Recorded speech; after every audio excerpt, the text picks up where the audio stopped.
Boa noite. Mais um ano de miudinho especial de Natal. Já há alguns anos que nós realizamos esse estudo especial. Então, nesse período de festas, de final de ano, a gente interrompe provisoriamente a sequência de versículos, né? A gente vem estudando capítulo por capítulo, versículo por versículo, do livro de Mateus, mas existem os episódios especiais, né? Aniversário do miudinho, alguns momentos, assim, com alguns eventos, alguns acontecimentos também especiais, como a gente teve a questão da pandemia, e a gente produz alguns episódios que fogem da sequência. E, tradicionalmente, todo final de ano, a gente analisa um versículo natalino. E, às vezes, nem ficamos presos a Mateus. Aliás, é normal que a gente não fique preso a Mateus, né? Porque, na verdade, o evangelho que mais traz informações sobre o natalício de Jesus é o evangelho de Lucas. Ele é conhecido como o evangelho da natividade. Porque Paulo tinha o sonho de ir até Éfeso, entrevistar Maria e coletar informações para narrar, descrever como foi o nascimento de Jesus, a partir da, então, última testemunha ocular do nascimento de Jesus, que era Maria. A última encarnada que tinha estado na noite de Belém. Mas ele não pôde concluir esse trabalho e depois ele encaminha Lucas. Fala, olha, você vai terminar esse trabalho. E Lucas vai a Éfeso, onde Maria vivia com João, e lá ele coleta as informações que faltavam. Então, quando a gente lê Lucas, a descrição do nascimento de Jesus em Lucas, aquilo, gente, são memórias de Maria. São as memórias da mãe de Jesus, sobre aquela noite inesquecível. Que mãe que esquece a noite ou o dia do nascimento do primeiro filho, né? Então são lembranças muito carinhosas. Só que esse ano eu trouxe Mateus. Um versículo que nós não analisamos no canal, né? O pessoal que acompanha à distância, que acompanha pela internet, nunca viu uma análise desse versículo feita por mim aqui, porque nós começamos a publicar os vídeos a partir do capítulo 9, mas o pessoal lá dos primórdios do miudinho, né? Lá dos primeiros miudinhos, quando ainda não existia canal, quando ainda não era gravado, teve a possibilidade de assistir, de acompanhar esse estudo. Também tem o fato de que a gente mudou bastante, né, a análise, as perspectivas em torno daquela narrativa inicial de Mateus, sobre o nascimento de Jesus. Então é até bom que esse versículo seja comentado e registrado agora, depois de tantos anos. É até positivo que seja assim. De que versículo eu estou falando? Mateus, capítulo 1, versículo 21. Logo depois da genealogia de Jesus. Mateus inicia com a genealogia de Jesus e logo na sequência vem a descrição evangélica ou descrição bíblica sobre o nascimento de Jesus. E dentre os versículos que se ligam ou se conectam a essa narrativa sobre o nascimento de Jesus, esse é muito especial, porque se refere à visita de Gabriel, do anjo, ou o espírito Gabriel, à menina que iria, né, dar à luz ao Messias. Então, dentre as coisas que ele diz para ela, nesse encontro inovidável, esse encontro inesquecível, né, uma delas está em Mateus, capítulo 1, versículo 21. Ela dará à luz um filho, isso é a narrativa de Mateus, né? E o chamará pelo nome de Jesus, pois ele salvará o seu povo dos seus pecados. Gabriel se referindo a Maria. Ela dará à luz um filho e o chamará pelo nome de Jesus, pois ele salvará o seu povo dos seus pecados. Certo? Bom, na tradição judaica, o menino, o filho homem, sobretudo o primogênito, Aqui nós estamos nos referindo ao primogênito. O nome dele é proclamado, vamos dizer assim, o registro do nome acontece no seu Brit Milá. O que é um Brit Milá? É a circuncisão. É a ocasião em que o menino é apresentado ao templo.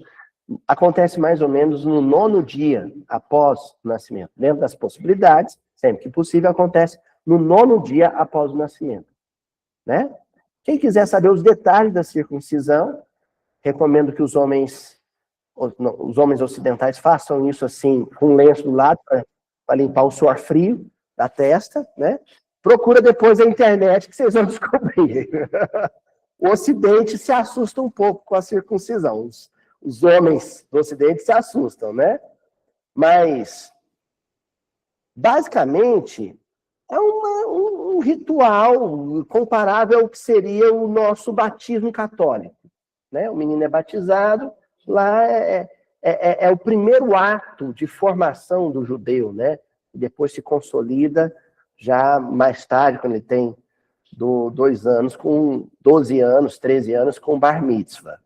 Mas a circuncisão é um ato simbólico, litúrgico, muito importante. E é ali que o nome dele é anunciado. Outra coisa, os nomes, gente, eles nunca estão desconectados da noção de espiritualidade desse povo. Essa coisa de, o nome da novela, da atriz, o personagem da novela, o nome de um cantor que eu gosto muito, isso não acontece em Israel. Ou você, vai ser um nome bíblico, ou você vai dar o nome de um profeta, ou de um herói, um rei, por exemplo, da tradição do povo, ou você vai dar o nome de um antepassado, de um ancestral. Muitas vezes esse antepassado, esse ancestral, por sua vez, vai ter o nome de um herói, né? Então o menino vai chamar Moshe, que é Moisés, né? Por quê? Porque o avô dele chamava Moisés. Mas o avô dele chamava Moisés por causa do profeta Moisés, né? Sempre há uma simbologia bíblica, uma simbologia histórico-bíblica por trás de qualquer nome. A não ser dos personagens históricos bíblicos, em que muitos deles, o nome está associado a um evento significativo. Um evento significativo. Vou dar um exemplo, para vocês entenderem. Vai nascer os irmãos. Né? Jacó e o irmão dele, Esaú, gêmeos. Aí um vai nascer, mas o outro quer ser o primogênito no lugar dele. Aí reza a tradição bíblica que um nasce com o outro segurando no calcanhar. Tipo, puxando o irmão. Aí qual é o nome do segundo? Jacó, o trapaceiro. O que quer trapacear. Entenderam? Então, os nomes eles estão associados a ocasiões, a eventos. Depois, o próprio Jacó estava mal, um patriarca, ele se torna um patriarca, né? Ficava mal o patriarca com o nome de o trapaceiro, né? E aí ele muda o nome dele para Israel.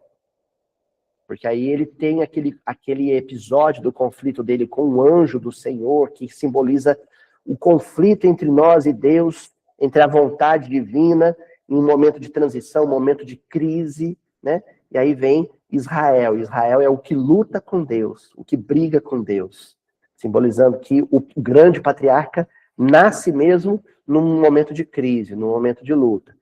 Isso é só para ilustrar que os nomes dos grandes heróis da Bíblia está associado a eventos, a ocasiões muito fortes, muito marcantes da vida dele. Até aí tudo bem? Aí vai nascer Jesus. É claro que ele não vai ter meramente o nome de um ancestral. É o nascimento mais aguardado do povo de Israel. O nome dele é um nome revelado, o que é muito raro na tradição bíblica. Há, por exemplo, o caso de Abraão, em que por revelação, ou seja, Deus fala com ele, você vai acrescentar um A, aí uma vogal na pronúncia do seu nome, Porque Abraão passa a significar o pai de muitos, o pai de gerações. E aí, tudo bem? É o nome, então, revelado de Jesus.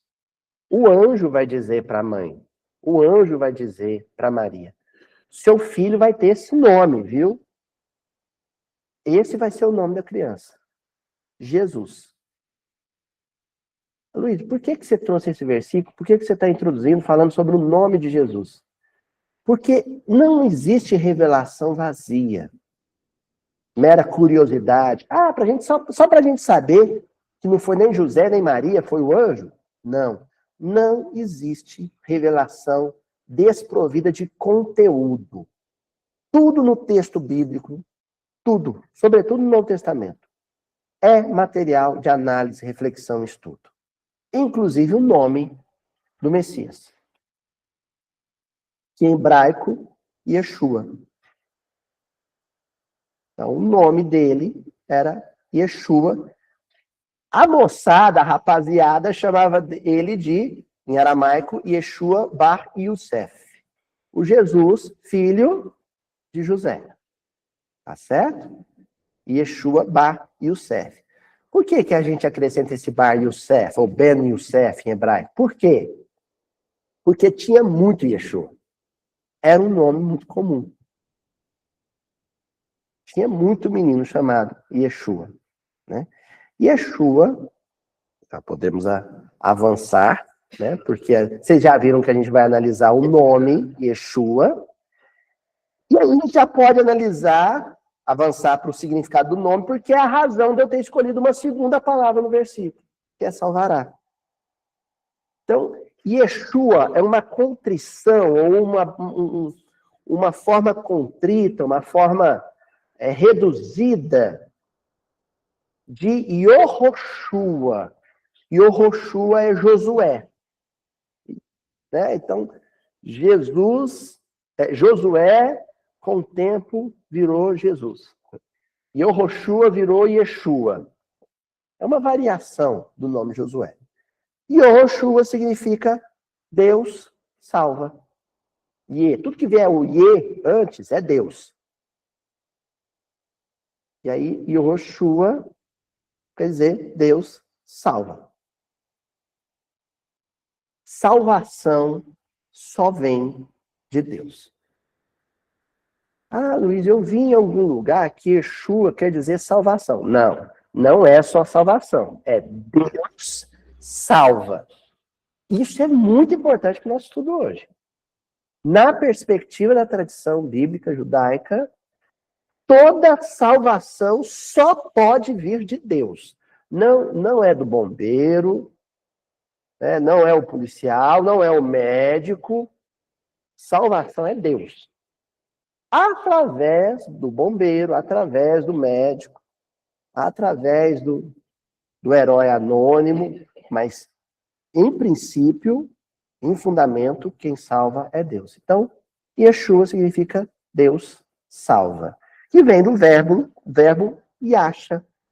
Yasha quer dizer salvar. Então, Yeshua é Deus salva. O verbo salvar. Yasha. Aí é que a turma que está com o PDF na mão vai precisar, às vezes, dele aí para acompanhar a partir de agora. Então, Yasha, o verbo salvar, vem com 3 letrinhas. O Yod, que é a primeira letrinha.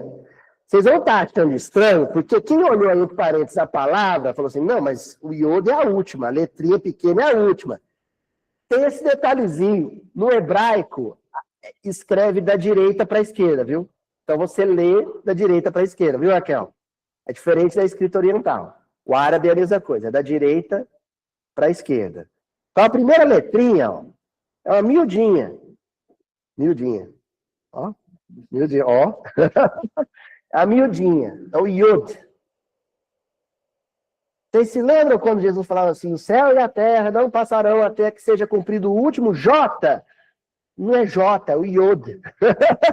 Até que seja cumprido o mais mínimo detalhe da lei. Porque de todas as letras que aparecem na lei, no Velho Testamento, a menorzinha é o Yod. E mais um detalhe, para a turma que gosta do Star Wars. Sabe o mestre Yoda? Yod. Ele é baixinho, ele é pequenininho. É uma referência ao Yod. Então, a letrinha é pequenininha. A segunda letra, que é a do meio da palavra, é o Shin. Shin. Parece um W. Pessoal que não está acompanhando, parece um Wzinho. É o Shin.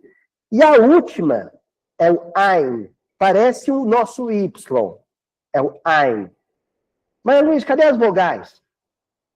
Não é a palavra, né? Yasha? Cadê o A? Não tem. Não tem vogal.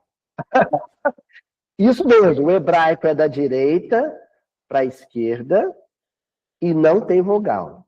É só consoante.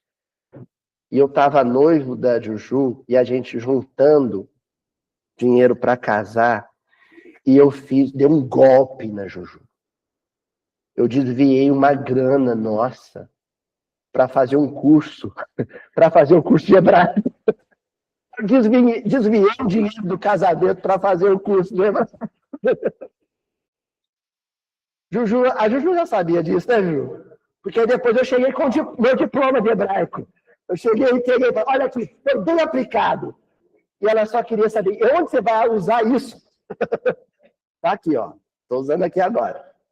Então, são 3 consoantes. O Yod, o Shin e o Ein. Nós vamos analisar o símbolo de cada uma dessas letras. Sabe por quê? Porque a palavra Yesha significa salvar, mas também significa libertar. Então a gente já sabe que Yesha quer dizer salvar e significa libertar. Porque existem as duas piores coisas que pode acontecer na vida de um judeu ou de um hebreu da antiguidade. Ou morrer, ou ser escravo. Ou morrer, ou ser escravo. Então, se alguém vai me salvar, vai me livrar de uma dessas coisas. Ou da morte, ou da escravidão. Então, eu já sei o que é Yesha. Salvar ou libertar. Eu já sei o que Jesus veio fazer. Veio me salvar da morte ou me libertar da escravidão. A pergunta que eu vou tentar esclarecer na noite de hoje, nesse meu dia de Natal, é: como? Eu já sei o que ele veio fazer. A primeira pergunta: como? E a segunda pergunta: que morte? Que escravidão? E a resposta para isso está na simbologia de cada letra. Porque no hebraico, uma letra não é só um sinal gráfico e uma letra não é só um som, um fonema. Uma letra também tem um significado, é um signo. Simboliza algo. E esse algo, na cultura hebraica, sempre é um algo religioso, espiritual. Esse significado é sempre teológico. Quer ver? Então vamos lá. Letra por letra, hein? Primeiro, o Yod. Então, avançando para o próximo, quem é a turma que está acompanhando aí, próximo slide. O Yod. Essas letrinhas, que são muito belas, né? Lembra quando vocês estão assistindo The Chosen, eu estou vendo a Bíblia e falar dos escribas? Os escribas eram um pessoal que era especializado nisso, em fazer transcrição de texto religioso, fazer cópia, por exemplo, da Bíblia. Então, são sinais gráficos muito bonitos, são desenhados. Mas eles descendem de um proto-hebraico, um primeiro hebraico, que era bem pictórico. Então, por exemplo, o Aleph, que é a primeira letra, ele é um desenho bonito, né? Mas, inicialmente, ele era a cabeça de um touro. Era a cabeça de um touro. É um pictograma, né? É um desenho que significava também um som, tinha também um símbolo teológico. E com o Yod não é diferente. Sabe o que é o Yod? O desenho do Yod é igual à palavra em hebraico, Yad. Yod, Yad. Lembra que eu falei que não tem vogal? As duas consoantes, a mesma raiz.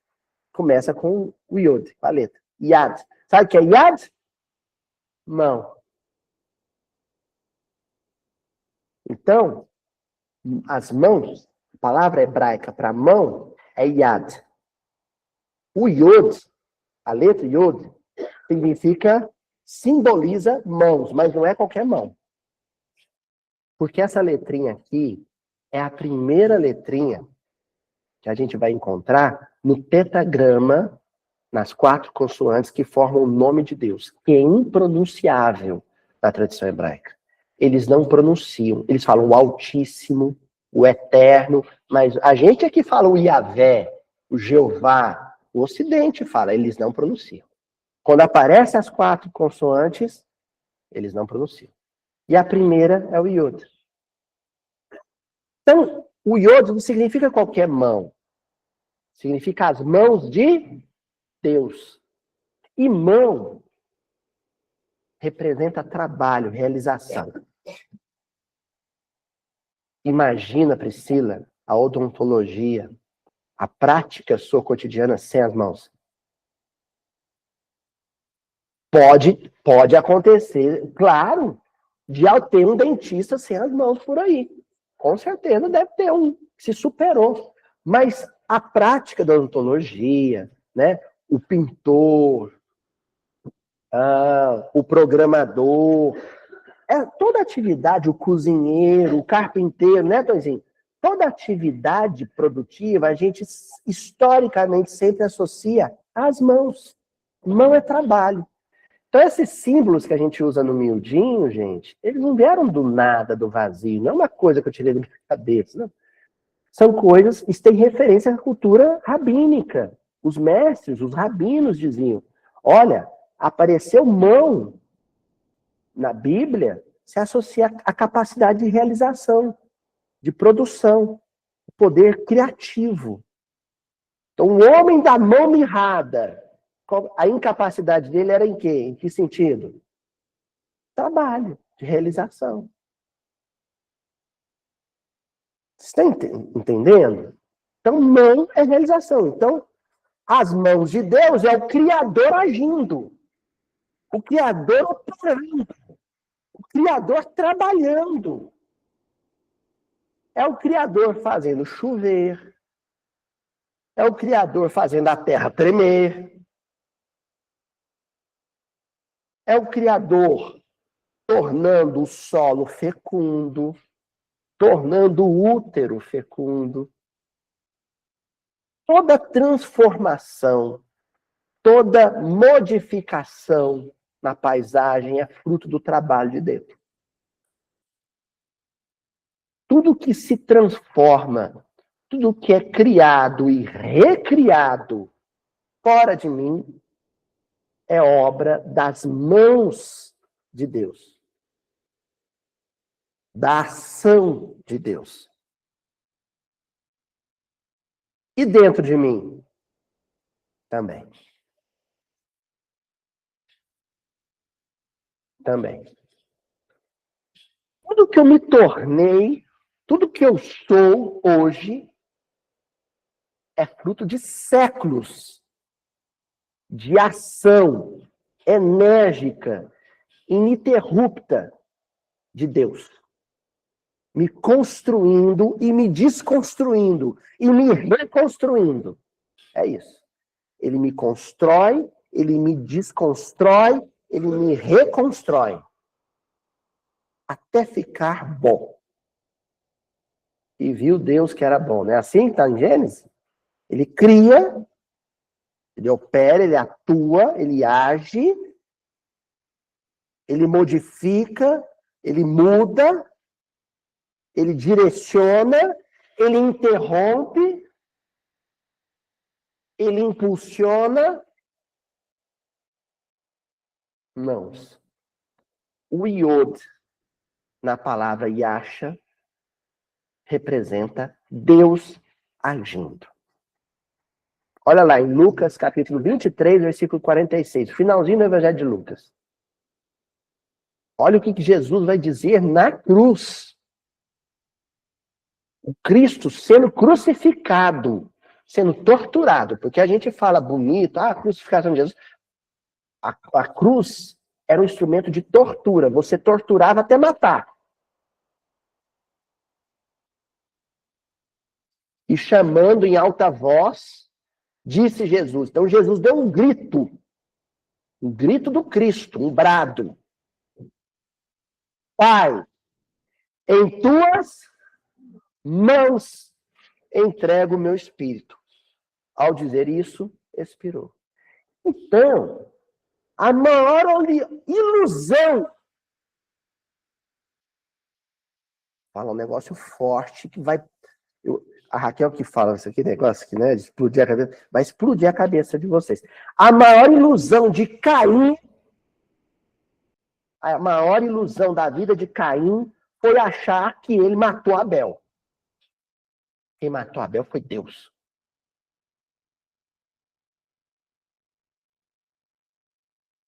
A maior ilusão do homicida é achar que ele está matando ou que ele tem o poder de matar alguém.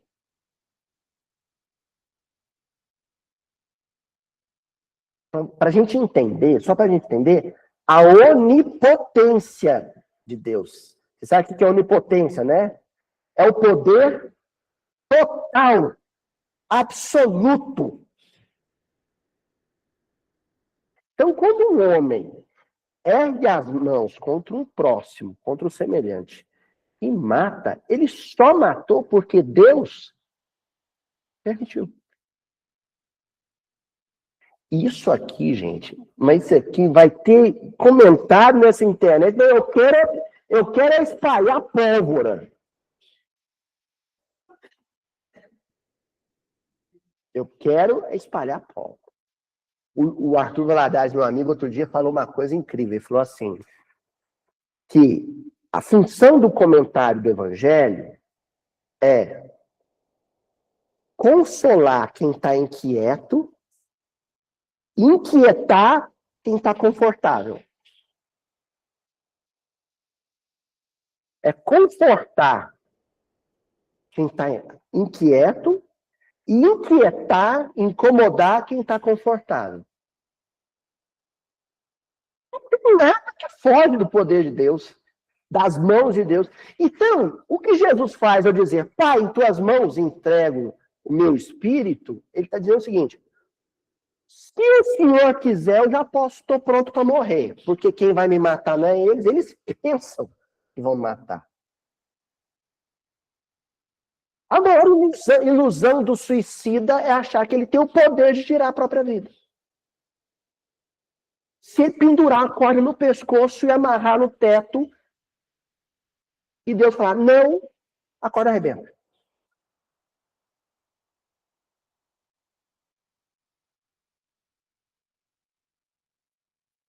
O homicídio e o suicídio é Deus dizendo assim, eu vou permitir que o escândalo aconteça.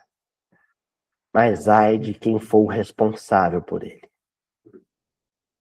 Eu vou permitir que você erga as suas mãos, cair contra o teu irmão. Eu vou permitir que isso aconteça. Mas depois nós vamos conversar. Caim, que fizeste do teu irmão Abel? A voz do sangue do teu irmão chega até mim. Hein? Pai, em tuas mãos eu entrego meu espírito. Se o Senhor quiser que seja agora, vai ser agora. Está claro para vocês o poder das mãos de Deus? Porque num estudo, numa noite, eu sinto quando está esquentando, está começando a esquentar.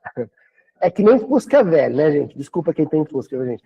Quando tem aí ninguém para mais também. Ó, Não tem como eu destinar uma noite a um estudo sobre o nome de Jesus sem começar falando do poder das mãos de Deus. Do poder de Deus. Do poder construtivo e destrutivo das mãos de Deus. Que constrói e destrói. Constrói e destrói. Aí eu lembrei do Gilberto Gil, que vai aparecer em outro momento do estudo aqui, né? Do Criador, né? Que ele chama de tempo rei, né? Agindo e transformando as velhas formas do viver, né? Assim. Tá claro, então, o Yod? Se o Yod tá claro, a gente vai pro Shin, porque o negócio vai ficar feio no Shin. Ó, quem está com o PDF nas mãos, o pessoal que está né, acompanhando na internet, está vendo aqui, o Shin, ele lembra, para quem não puder ver ou não estiver vendo, o Shin lembra o W, lembra o nosso W, tá certo? O Shin, se você estiver olhando e ele estiver na posição natural dele, ele vai parecer um pouco um castiçal. Vai parecer um pouco castiçal. Vai lembrar também uma labareda com as chamas. Certo? Se você inverter ele assim, ele lembra os dentes de um garfo. Os dentes. Então, a palavra dente em hebraico é shem. Shem. Shem é uma palavra escrita que tem no seu eixo, no seu centro, a letra Shin. E a palavra esh, em hebraico, quer dizer fogo. Esse povo é muito doido, cara. Eles vão pegar dente, misturar com fogo e tudo vai fazer sentido para vocês. Você pega um grão e começa a mastigar o grão. Pega um amendoim,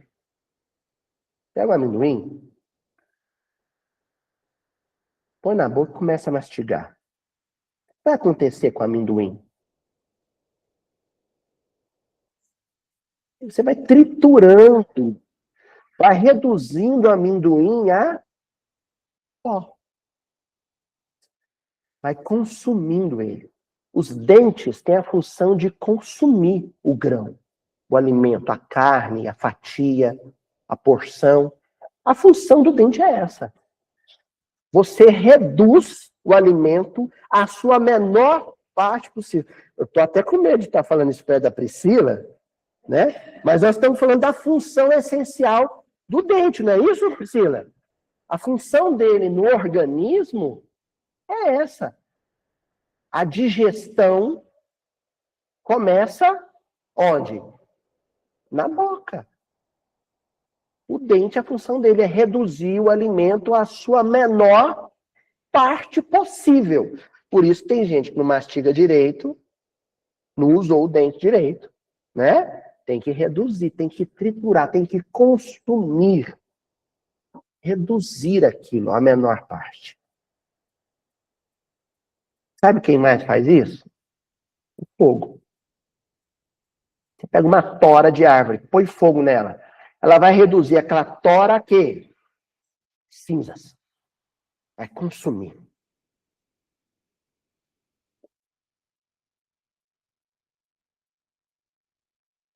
Ó, agora o bicho vai pegar. As mãos de Deus, o poder de ação de Deus, a operosidade de Deus, o poder de realização do Criador, vai agir na nossa vida como se fosse um dente, triturando o nosso ego, transformando o nosso ego em pó, em cinzas.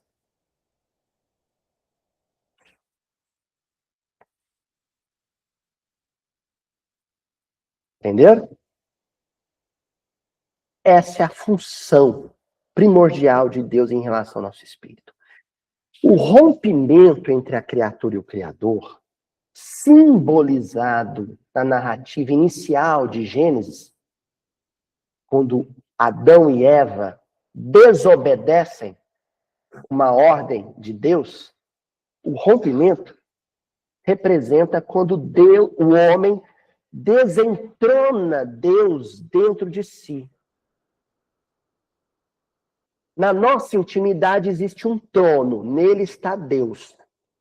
O rompimento, a ruptura que acontece quando Eva e quando Adão desobedecem, porque o importante não é a fruta, nem cita qual é a fruta.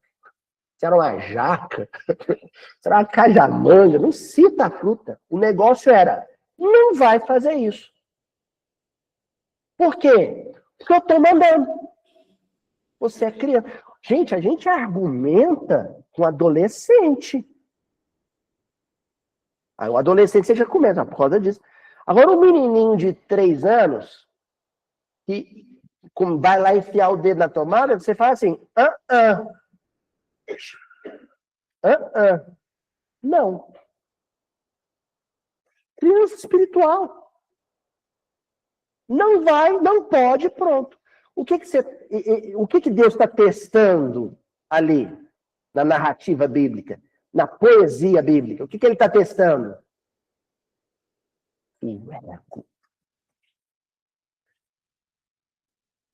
O que começa a acontecer na adolescência? É a afirmação da própria persona. A desobediência é isso. Não vou te obedecer.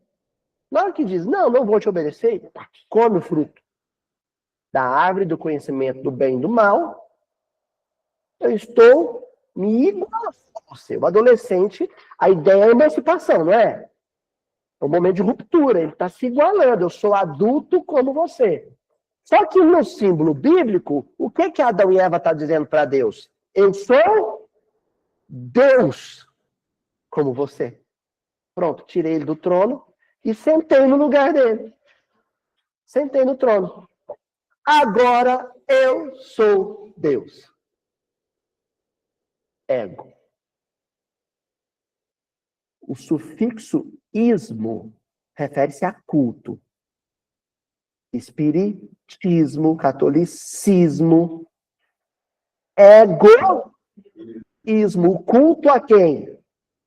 Ao ego. Eu sentei no lugar. Sentei no lugar e agora eu sou Deus. E aí eu passo a ter a melhor definição de orgulho, que é os dois monstrinhos, egoísmo e orgulho. O orgulho é uma expressão do egoísmo. O orgulho é a manifestação do egoísmo. Qual a manifestação? É a do conceito superlativo de si mesmo. Quem dá essa definição é Emmanuel.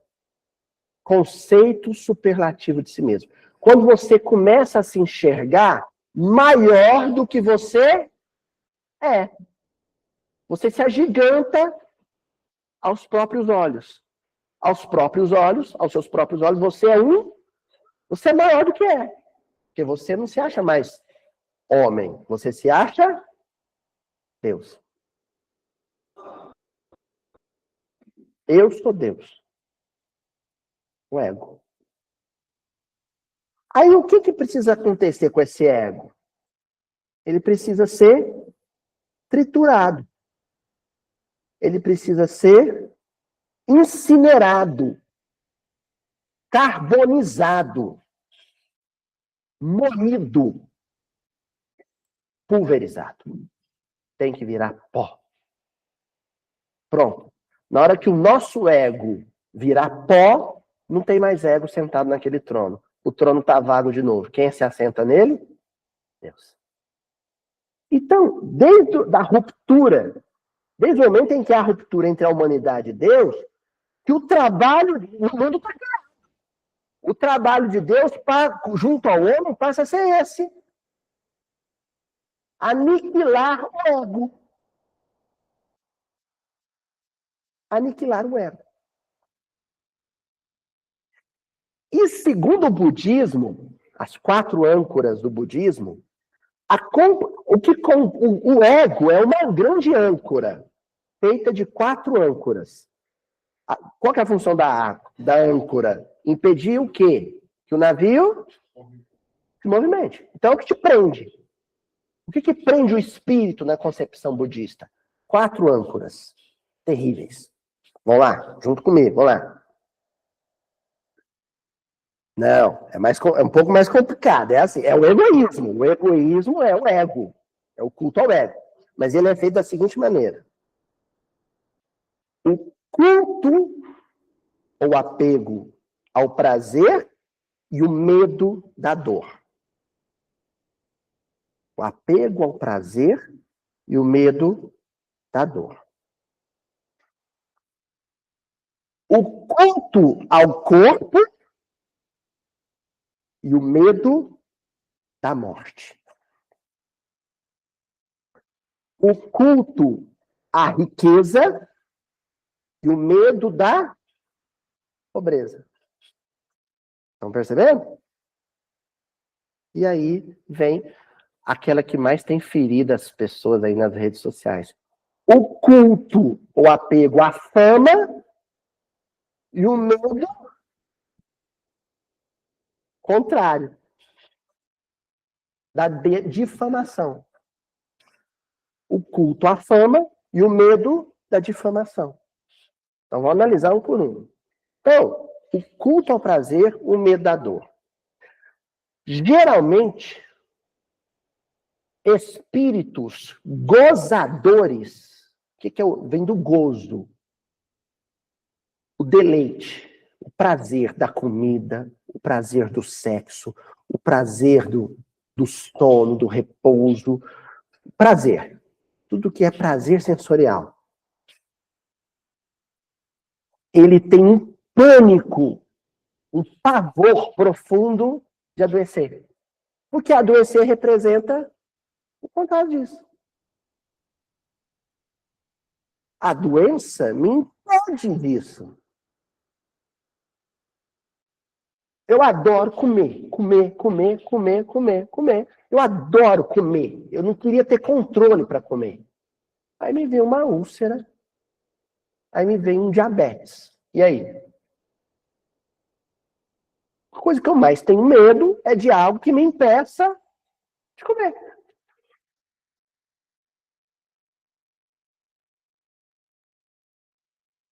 Como é que Deus vai aniquilar esse culto ao prazer?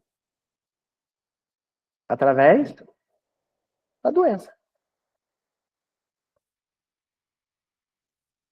Ó, o culto ao corpo. Não só o meu, viu? Dos meus familiares também.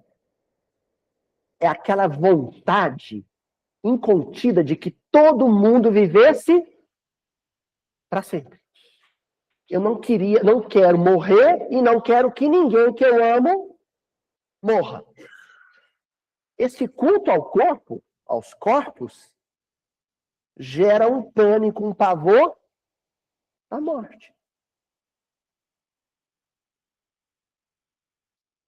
O culto à riqueza, que geralmente está atrelado ao culto ao prazer, porque o mundo moderno, capitalista, descobriu que você pode transformar prazer em dinheiro. Então, toda forma de prazer tem um preço.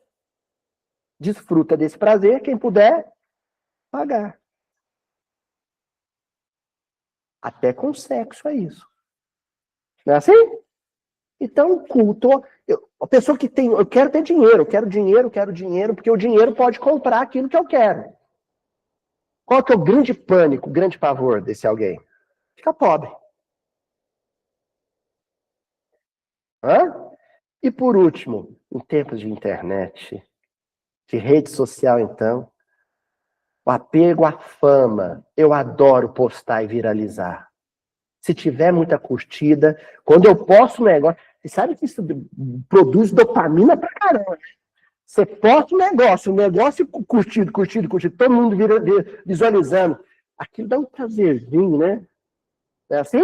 É o apego à fama. Mas e se alguém posta um negócio meu ou vai lá nos comentários e critica a minha opinião? E me contesta em público? Eu adoro elogio. Nossa, no serviço, quando o patrão me elogia perto dos outros, quem é que você achou grande? Quem? O ego. O prazer, o culto à fama.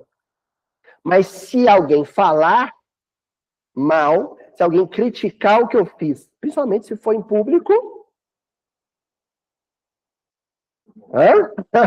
eu tenho medo, pavor disso. E pior que achar defeitos em mim é quando se inventa defeitos sobre mim. Isso eu não suporto. Eu tenho pavor disso. O que essa chama divina, esse moinho divino vai fazer? Vem aniquilar meu ego. Então, tudo isso que eu temo vai ser usado, vai ser o instrumento. Os dentes, tá, da engrenagem são feitos de quê? De dor, pobreza, difamação e morte.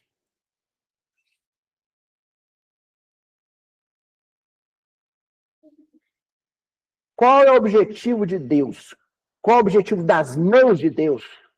Qual é o objetivo do Criador quando ele trabalha para que eu conheça a dor, a pobreza, a difamação e a morte? O que ele quer com isso? Aniquilar meu ego. Sabe por quê? Porque o ego, ele aparece na Bíblia com um nome, um codinome. Trave. Trave. Um negócio enorme, incômodo. Que mora onde? Reside onde? No olho. E me impede de enxergar, de ver. É a última letra, o I. Ah, não. Antes de passar para a última letra, só separei uns versículozinhos aqui, eu estava esquecendo deles. Só para ilustrar isso que eu estou dizendo. Lá em Deuteronômio, um livro do Pentateuco Mosaico, capítulo 4, versículo 24. Porque o Senhor, teu Deus, é um fogo que consome, um Deus zeloso. O zelo de Deus se apresenta quando ele age como um fogo me consumindo, a sarça, no Monte Sinai, não é? Como é que ele se mostra para Moisés? Na forma de uma chama consumindo uma sarça, uma árvore. E aí Paulo revisita isso em Hebreus, justamente na carta aos Hebreus. Porque o nosso Deus é um fogo consumidor. O nosso Deus é um fogo consumidor.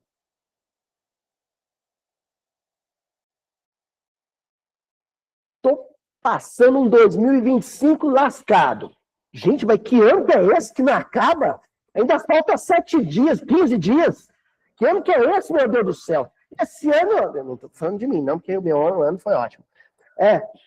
Quando que você adoece, no teu tostão furado, todo mundo vai falar mal de você, é Deus agindo na sua vida, reduzindo seu ego a pó, aniquilando o seu ego, te triturando. Sabe por quê?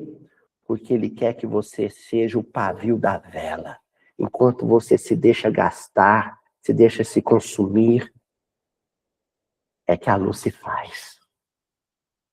Um detalhezinho agora, bíblico, isso é coisa de rabino, viu, gente? Ó, o número cabalístico, o número simbólico do Shin, eu não sei se eu já comentei com vocês, mas no hebraico, o alfabeto também é os números. A letra também é número. E o número simbólico cabalístico da Cabala, o estudo místico da Torá, do Shin, é 300. 300. Quem leu já um pouco aí da Bíblia vai lembrar do Gideão. O Gideão, lá no livro de Juízes.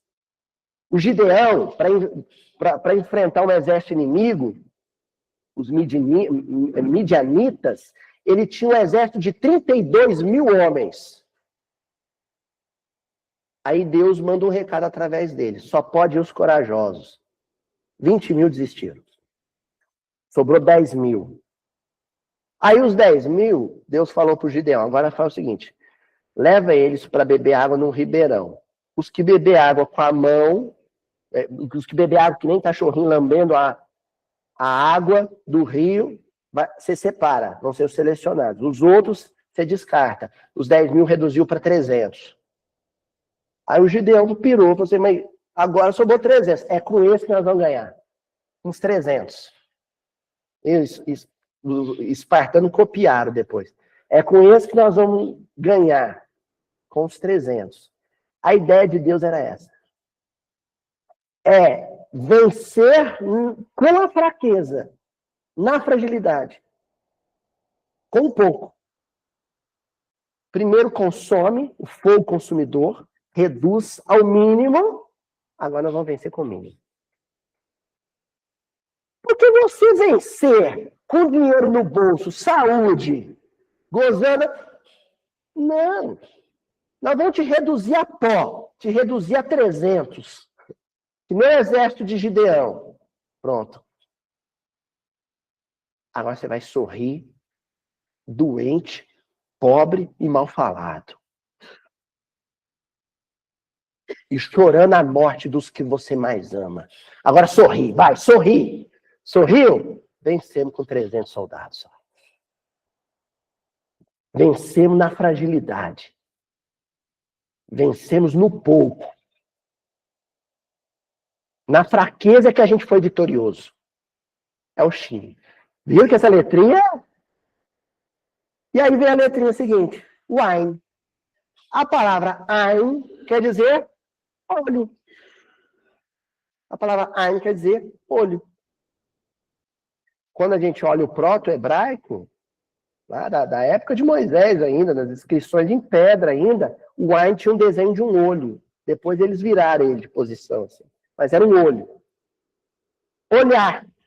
Depois que o seu ego foi aniquilado, ou seja, depois que te tirou a trave, é que você foi capaz de ver. Mateus capítulo 4, versículo 16. O povo que estava sentado, que está sentado na treva, viu uma grande luz. E aos que estão sentados na região da sombra e da morte, uma luz raiou.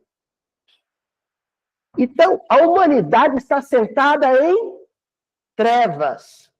A humanidade é incapaz de ver. Qual é o grande problema da humanidade? A incapacidade de ver.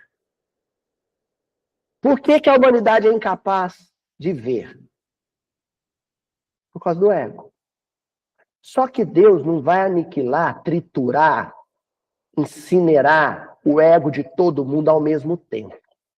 É como se houvesse uma fila. Vem você, você, você e você. Estão entendendo como é que funciona esse negócio? Por que eu estou sofrendo e fulano goza a vida? Deus ainda não chamou ele para o processo. Deus ainda não quis que ele visse. É o que acontece com o cego de Jericó. Eu comentei num domingo aí, no Vida e Abundância. Cego de Jericó, Jesus pergunta para ele, que queres que te suceda? O que o cego responde? Que eu veja. Que eu veja.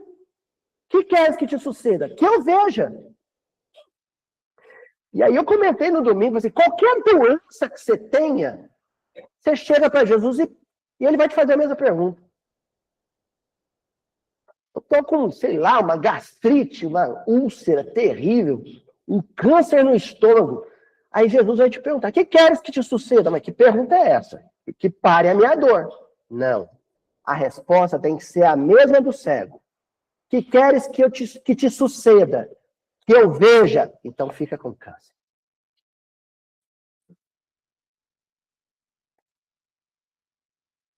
Que queres que te suceda? Que eu veja. Meu Deus, é um fogo consumidor. Estou na miséria, desempregado, não tenho um tostão no bolso, não tenho a quem recorrer. Que queres que te suceda? Que eu veja, Senhor. Que eu veja. Que eu tenha clarividência. Que eu não tenha mais traves no meu olhar. Sim. Então Deus vai agir. A mão de Deus vai operar. Para quê? Para que você veja. Bom, vimos as 3 palavras, as 3 letras da palavra Yasha, salvar.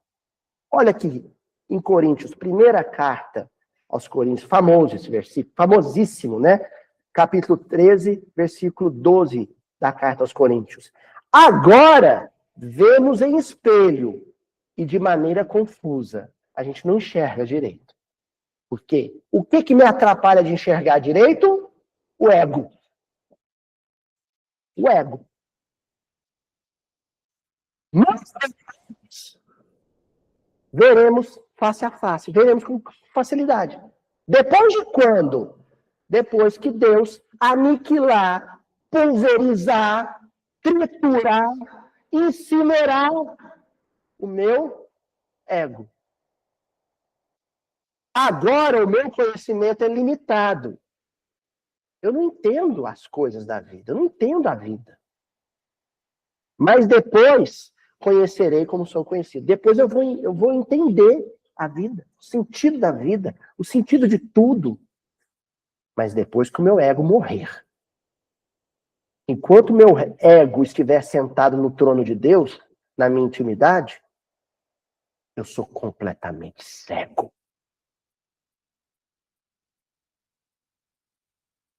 Porque permaneço tendo medo da morte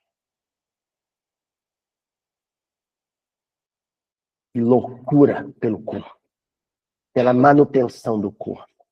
Por que quem são os nossos sacerdotes? Quem são os nossos sacerdotes da modernidade? Os médicos e a indústria farmacêutica. Porque eles me possibilitam o quê? E eu fuja daquilo que eu tenho pavor, a morte e a dor. Os grandes empresários, sabe esses que dão palestra com headphone, assim? Por quê? Porque eles me ensinam a fugir do quê? Daquilo que eu tenho pavor, a pobreza ou a celebridade. Por quê? O que elas fazem? Gozam. É que eu cultuo. São os meus sacerdotes. Eu queria isso para mim. Eu queria ser rico. Queria gozar tudo que o dinheiro pode me dar de prazer. Queria que todo mundo falasse bem de mim, gostasse de mim, me elogiasse. E de quebra queria que isso acontecesse ad eternos, nunca morresse. Sem dor. Só prazer. Só dinheiro no bolso. E sem medo da morte. Aí vem o meu Deus e me salva disso. Yasha, salva. Ele vem com o seu dente me mastigando, me triturando.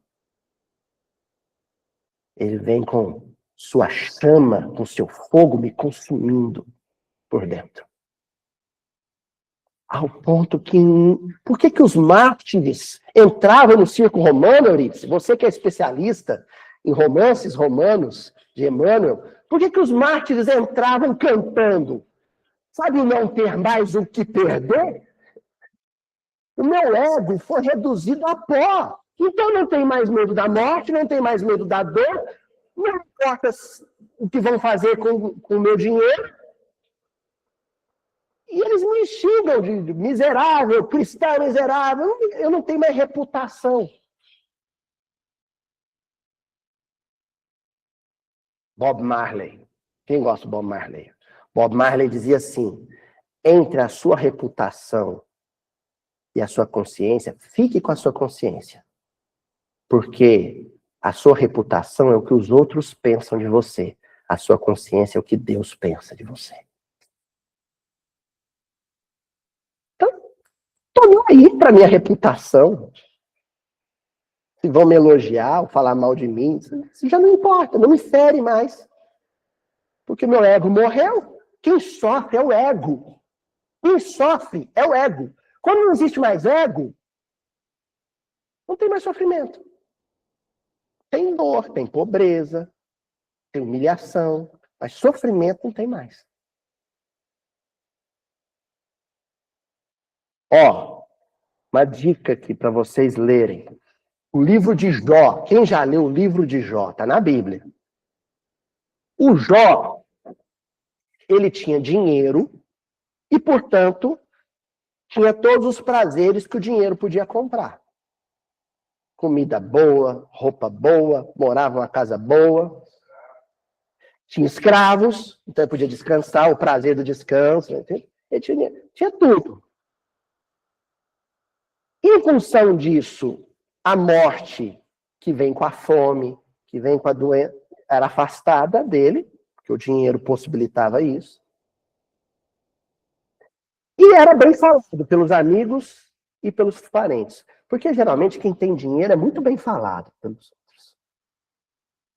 Não é? Quem tem dinheiro, normalmente, ninguém fala mal. Pelo menos aqueles que você pode ouvir, os que estão próximos, não estão próximos porque você é gente boa, muitas vezes, né? E era a vida do Jó. Aí Deus marcou ele com seus dedos, as mãos de Deus, realizando. Marcou ele com Deus. Agora é sua vez, Jó. Eu decidi que eu vou te salvar da escravidão, da prisão, que é a felicidade no mundo. Porque o que as pessoas chamam de paz, na verdade, é sossego, é ausência de problema, é ausência de dor, ausência de pobreza, ausência de crítica. Não é assim? Você vai para um resort, você vai para né? Eu queria ir para uma ilha na Polinésia Francesa, não é assim? Lá comida é boa, ninguém, sabe? Você desliga o celular para ninguém te ligar. O Jó, ele tinha isso tudo. Aí Deus falou assim, chega dessa ilusão, dessa morte do espírito. Eu vou te salvar. Aí, para te salvar, eu vou acabar com o seu ego. Aí começa. Quem já leu o livro de Jó vai lembrar. Aí começa. Primeiro, acaba o dinheiro do Jó. A falência quebra, não sobra um tostão. Acaba com os recursos do Jó. Depois que acaba com todos os recursos do Jó, aí acaba com a saúde dele. Aí reduz ele a nada. Reduz o Jó a nada. Não tem dinheiro? Não, ainda tem. Reputação. Mas ele não tem mais dinheiro, não tem mais saúde. O que os amigos e até os filhos começam a fazer? Abandonar ele. Aí ele está sozinho, com o corpo em chagas, pobre, abandonado. O que começa a se aproximar dele? A morte. Não sobra mais nada. Aí na hora que Deus reduziu ele a nada, é que ele foi salvo. Só que ele demora a perceber isso. Porque é o que acontece com a gente. Durante um bom tempo, enquanto o fogo vai queimando o seu ego, você se acha um injustiçado.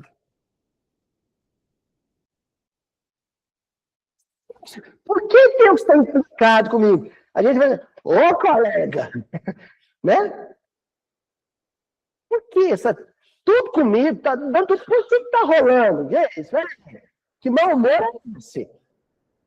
Enquanto você vai sendo consumido, enquanto você vai sendo esmagado, aí vem a revolta, a raiva. Tem gente aí, né?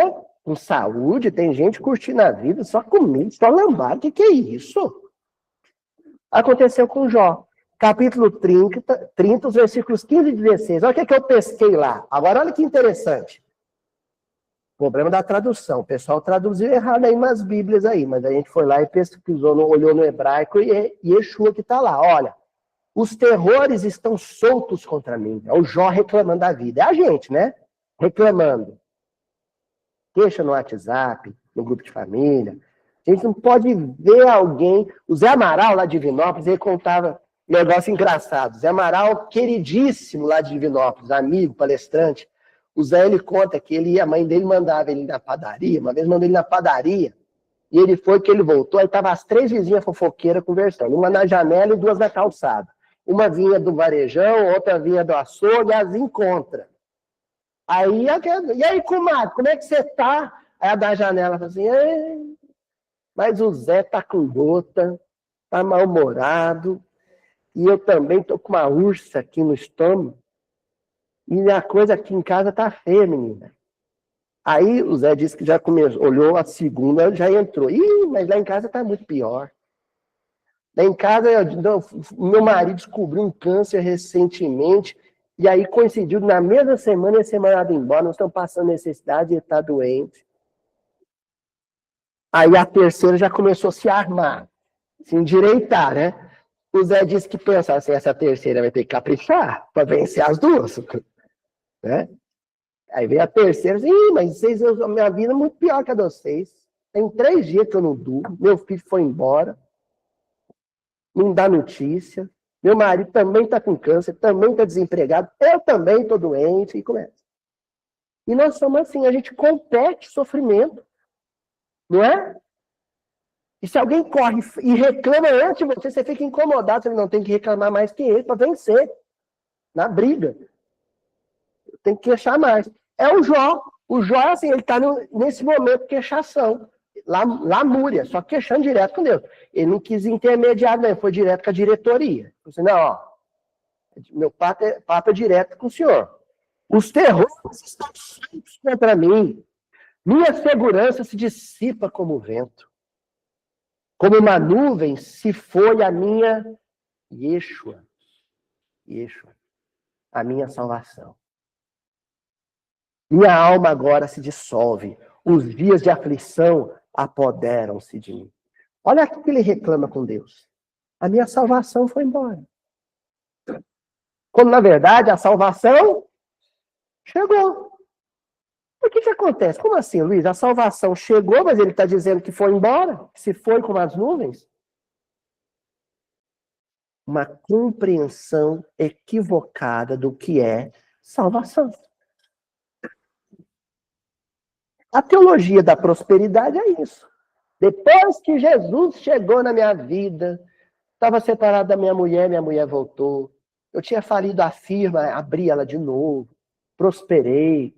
Estava com um tumor, curei do tumor. Né?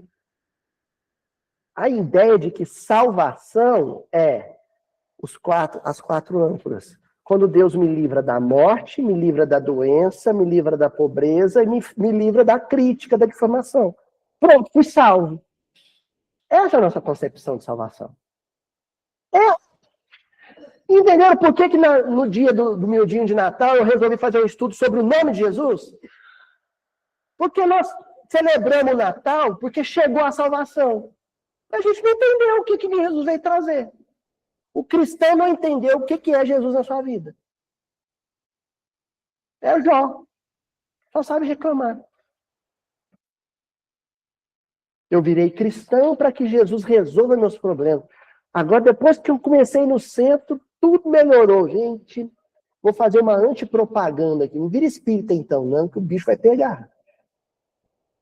Se começar a maratonar miudinho, então, eu tenho dó do povo que começa a falar, estou maratonando.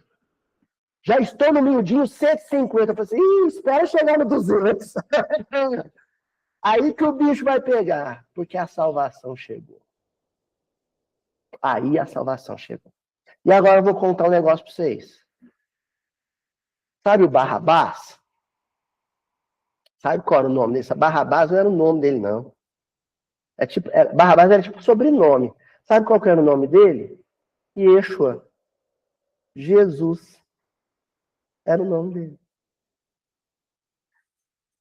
Tradução. Os tradutores das traduções clássicas ficaram com medo de fazer essa tradução. Porque os códex mais antigos, mais remotos, né? Alguns, por exemplo, a Bíblia de Jerusalém fez uma notinha. Olha, alguns códex é aquele original, né? Alguns documentos, alguns fragmentos trazem que o nome dele era Yeshua, era Jesus. Uns tradutores mais corajosos, como Haroldo Dutra, traduziram Jesus. Então, Mateus capítulo 27, versículo 16. Então, tinha um preso notório, chamado Jesus Barrabás. E tinha um outro chamado Jesus Bar Youssef. Era dois Jesus. Dois. Eram duas salvações diferentes. Bar, filho de Abás, Abá.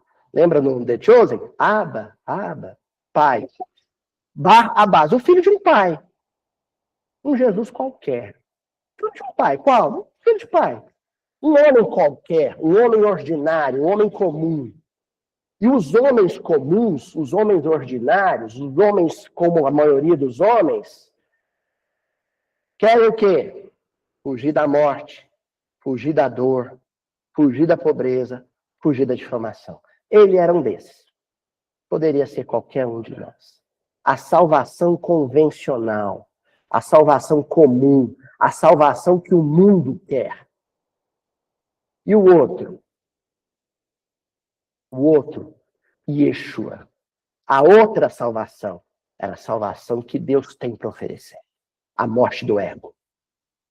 Então, esse que deveria representar essa salvação, deveria sofrer dor, deveria sofrer difamação, deveria sofrer com a pobreza, a miséria, e deveria morrer numa cruz. Porque ele deveria ser triturado pelo fogo divino em público. Olha aqui o que Deus faz com o espírito mais puro. Vejam como ele vai sofrer tudo aquilo que mete temor em vocês. Vai viver tudo aquilo que mete temor em vocês, mas sem se desesperar. Porque o ego dele não existe mais. Quem está entronizado no coração dele sou eu, Deus. O trono dele, do coração dele, quem está sentado sou eu. É Deus dizendo isso através do martírio de Jesus. A humilhação. A humilhação, né, começa no 25 de dezembro. A humilhação começa, ele não tinha onde... Sabe aquela história do não tem onde cair morto? Ele não tinha onde nascer também. Não tinha com que ser vestido. A humilhação começa quando ele é colocado num coxo com merda de vaca, baba e carrapato em volta dele. Sabe, não tinha lembrancinha cor-de-rosa na maternidade, sabe? A roupinha que sai do hospital, não é assim? A roupinha que sai do dia que vai sair do hospital, chá revelação, não tem nada disso. 6 dias depois eu estava tendo que fugir com a família. A difamação, porque o rei mandou matar ele. A família fugiu para o Egito. Com a roupa do corpo. O José deixou a oficina lá em Nazaré. As ferramentas dele, o patrimônio dele, ficou tudo lá, ele fugiu. Ah, não, mas com o meu ego eu não quero que aconteça isso. Então, se a sua vida está totalmente livre de qualquer um desses fatores desagradáveis, é porque a salvação ainda não chegou para você. Agora, se você sofre com o corpo, se você puxa o bolso e não tem um tostão, se todo mundo fala mal de você, na família, no grupo de WhatsApp, ou miséria de grupo de WhatsApp, salvação chegou para você. Se a morte chegou na sua família, na sua vida, a salvação chegou para você, porque ela veio para aniquilar seu ego. E aí eu recebi, essa semana, uma prece de São Carlos, agora eu vou ficar devendo. Quem me mandou foi a irmã Ila, a Mana me mandou, ela me manda essas coisas maravilhosas. Ela me mandou uma oração chamada Oração do Abandono. São Carlos alguma coisa, esqueci o nome, é um santo católico. E a oração é basicamente isso, se entrega para Deus e fala assim, o Senhor faz de mim o que quiser. O Senhor quer fazer comigo tudo que fez com Jó? Estou aqui. A morte do ego, mata meu ego, destrói o meu ego, aniquila meu ego. Uma vez eu me flagrei absolutamente entregue ao meu ego, assim. Eu falei assim, gente, eu sou espírita, eu acredito na imortalidade da alma, mas tem um negócio que me incomoda. O dia que eu morrer, o espírito prossegue, mas o Aloysio morreu. Eu me vi apegado à minha digital, ao meu número de RG, ao meu número de CPF, ao meu nome e sobrenome. Eu falei assim, tá, o dia que eu morrer, isso morre. Você já parou para pensar nisso? Essa digital, você não tem mais. Esse corpo acabou. Essa face, esse número de CPF, de RG, aquele número da conta bancária, acabou. Morre com aquilo morre sim. Eu falei assim, não, mas trem ruim. Eu nunca mais vou ser o Aloysio. Sabe quem estava reclamando? Quem estava lamentando isso? Meu ego. A morte, a bênção, a dádiva da morte vem como um golpe. Sabe? O seu ego.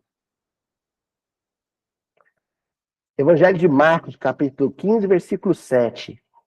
Aquele chamado Barrabás estava preso com os rebeldes, os quais na rebelião tinham cometido homicídio. Então por que o Barrabás estava ali? Porque tinha matado.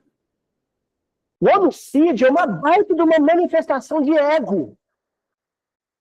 Sabe o que é o homicídio? É quando você quer que o seu ego prevaleça sobre o ego do outro. Você começa fazendo isso com um verbo. Discussão é quando você quer massacrar o ego do outro com a sua palavra. Aí você não consegue. Agora eu vou tentar massacrá-lo com a dor. Aí você começa a socar. Aí não consegue, o outro ainda está orgulhoso. Você, eu vou matar. Você mata o corpo do outro na tentativa de matar o ego do outro. Porque na sua fragilidade e insegurança psicológica, você teme que o ego dele seja maior que o seu. O homicídio é isso. De ego. É o Barrabás. Ele é um homicida. A gente crucificou Jesus. Por quê? Porque aquela proposta de Yeshua, aquela proposta de salvação, a gente não queria, a gente negou. Esse Yeshua não quero. O outro me representa, né? Assim a gente fala, me representa. O outro é a minha imagem e semelhança. Isso é que é um ego. Certo? Ó. E o nome de Jesus aparecendo em João. É lindo como Jesus aborda essa questão, né?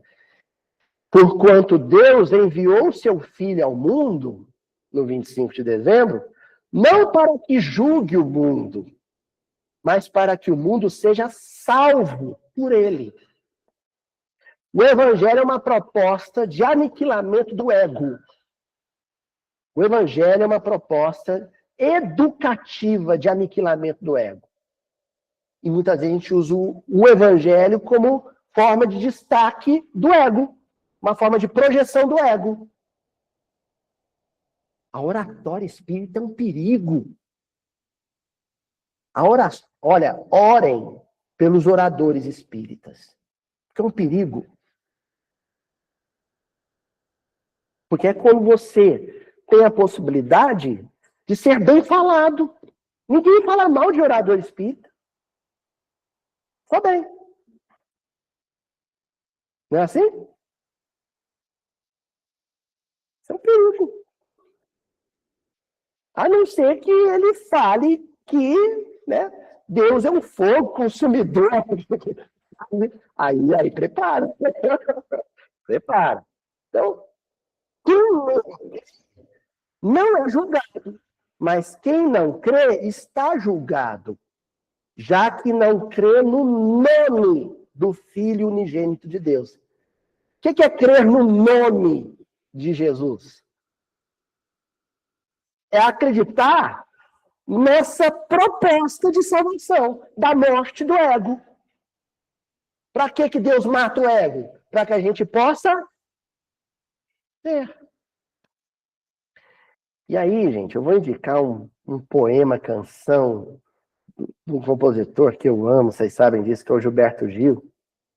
Aliás, eu vou falar do Gilberto Gil agora mesmo. Eu estava me esquecendo que eu trouxe um negócio poderoso. É que a Juliana falou assim, você vai terminar assim, com essa passagem do livro Ave Cristo? E eu falei, claro que vou, o ego. Mas meu ego ficou incomodado. Eu vou agradar todo mundo, vou agradar minha mulher. Aí eu resolvi terminar com o Gilberto Gil. Mas antes do Gilberto Gil, eu queria lembrar do martírio do Basílio no livro Ave Cristo. O Basílio, junto com...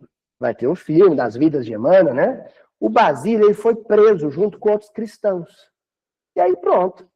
Aí Deus entregava os cristãos aos leões humanos, com suas armaduras e suas espadas, para que eles fossem triturados, trucidados em público, como um exemplo de como é que a alma é de fato salva, na humilhação. E aí, quando o Basílio estava preso com os cristãos, os seus algozes começam a querer exaltar o ego dele em prejuízo do nome de Jesus. Nega Jesus. Negar Jesus é negar Yeshua. É negar aquela proposta de salvação. Ou seja, se livre da dor e da morte. O que é a tortura? É isso. A tortura é uma tentativa de enaltecer seu ego. Vocês já pararam para pensar nisso? O torturador está querendo elevar seu ego. O torturado que não cede à tortura é aquele que fala, não, eu não vou ceder ao meu apego ao prazer e ao meu medo à dor. E nem ao meu apego ao corpo e ao meu medo da morte. Entendeu? Torturavam o Basílio. Porque queriam que ele, apegado ao prazer, fugisse da dor. Apegado ao corpo, fugisse da morte. Mas ele não tinha mais ego.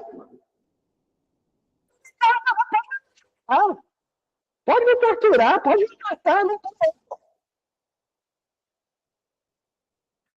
E aí pegaram o Basílio e amarraram um cavalete. 2 roldanas com cordas, atava a mão, atava o pé e esticava o corpo. De um lado do outro. E não é isso a vida de muitos nós, quando Deus resolve acabar com o nosso ego? Tensão é um termo da física. Você pega a corda e estica, é tensão. Você está sendo tensionado. Na vida tensa.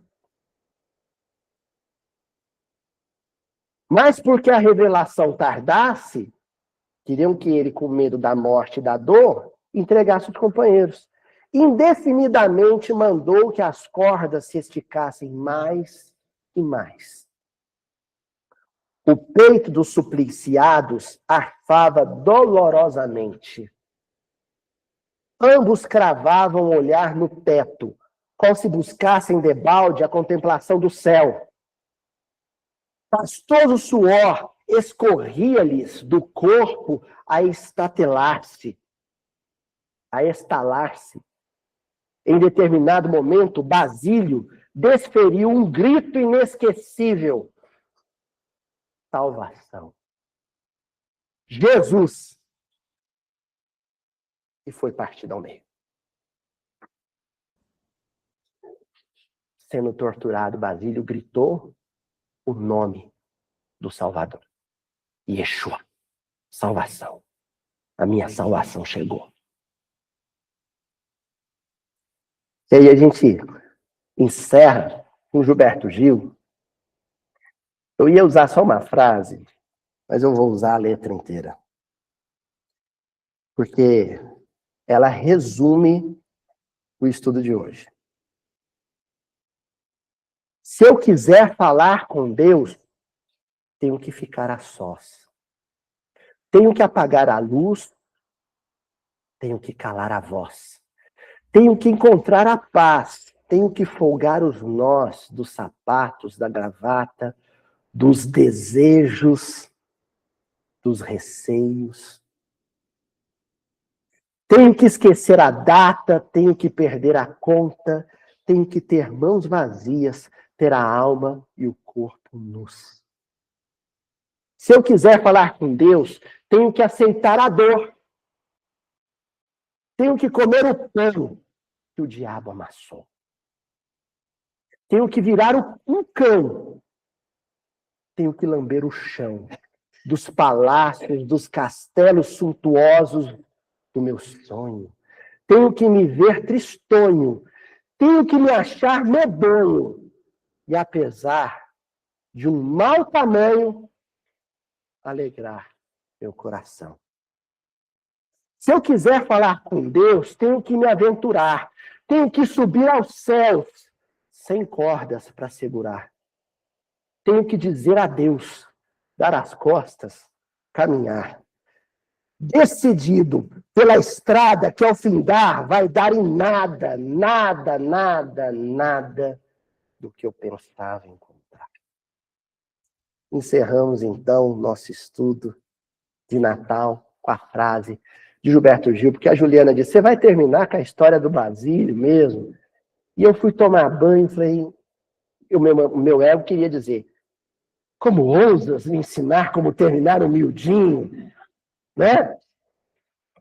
Aí eu falei assim, se eu vou fazer um estudo sobre a morte do ego, vou deixar o pessoal da edição escrever o roteiro só por hoje, né?